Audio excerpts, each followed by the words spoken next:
the next Wallabies fullback, Joseph Sua'ali'i. Get in there, son. When I saw that they are willing to pay whatever, I 1.6 mil apparently. I wish they just would send the Draft Rugby Show an email. I mean, we'll go out there and crowdfund. We'll raise money. I mean, I'll chip in 1.6 mil. Let's just get him in. You know what I mean? Like, just. Yeah. The size of your pantry, you probably could chip in 1.6 mil, mate. Yeah, I'll just sell everything in my pantry. Actually, you know what? I'll donate everything in my pantry to feed him. You know what I mean? Or whatever. Yeah, very good. Very good. But honestly, my big question, other than is it worth it, is how many seasons will it take you to learn how to say his name? I also knew that I butchered it. I thought we could just sail on, but no, you've got me on that. Look, I'll learn to say his name once he's in a Super Rugby jersey. I like it. Yeah, fair enough. Wallabies jersey. The only thing that's devastating for me is it's 2025. I hate this, and they get me all excited with these big headlines with these league players, and then it's never now. You know what I mean? Like, yeah, I can't believe you can sign someone that far away. Like, who cares, mate? Exactly. Just the only time that I remember something like this happening was when Nick White signed for the Wallabies like 18 months out, just so he had a contract so he could play for Australia. Yeah. Like, you might see him on the tour this year. Sua'ali'i could be on the spring tour this year. Is that possible? He's if he signed 2 years from now, signed. he can go? Is that I possible? think he can. I'm pretty sure. Send him straight. That's what happened with Nick I don't White. care. I'll start. Look, if I want to start Jordy Petaia at 15 for the Wallabies this year, but we all know that he's going to get injured. So send in Sua'ali'i. Just NRL grand final, strolls off, jumps on the plane. I can't see the Roosters having any problem with that in his current contract. Absolutely. Look, I'm very excited. I did put some stuff up on Twitter just to see what people's thoughts were around how the Australian Rugby Australia are spending their money. But I think, you know, the honest truth is that they probably don't have their money themselves. I think it's probably from some benefactors that are keen to get these big names into the game. So it's not like they're taking 1.6 mil away from the women's game or away from grassroots rugby. If rich benefactors want to drop in 1.6 mil into our kitty to help us bring him over, I am all for it. Keep going. 100%. It's the same as Falau. It's the Australian Rugby Foundation or whatever. It's probably a mil of that or something. So. Yeah.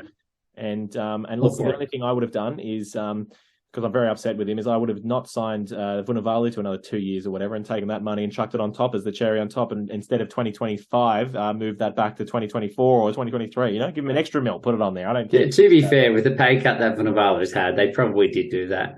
Yeah, true.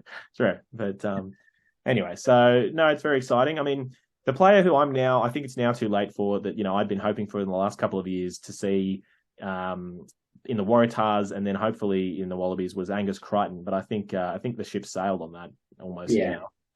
I agree, mate. There's not a lot of really big name rugby league players that I think will come across. I think the biggest names like Cam Murray, that kind of stuff, I just don't think it's going to happen.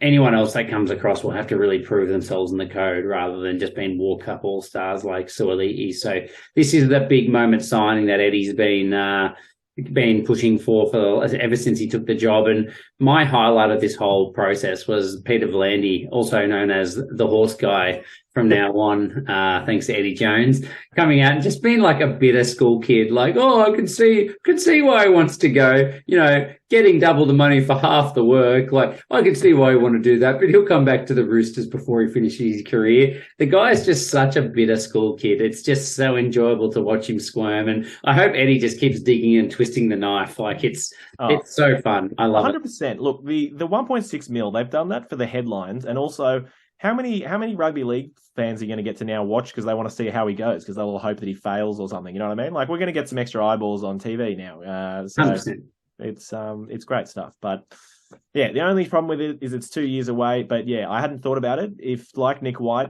because he's signed, he can technically play for the Wallabies. Surely Eddie can find a way to spin that, get him straight into the squad. You know what I mean? Let's do it. You know, run him out in June. Let's do it. Yeah, I'm with in June.